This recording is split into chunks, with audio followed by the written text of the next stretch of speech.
Evaporation. The first step in the water cycle is evaporation.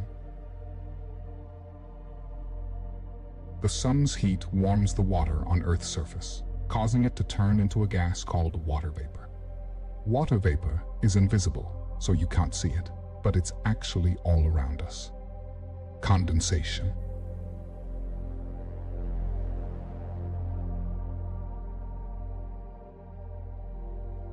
Water vapor rises into the atmosphere, where it cools and condenses onto tiny particles of dust, salt, or other materials. These particles are called condensation nuclei. When water vapor condenses onto condensation nuclei, it forms tiny water droplets.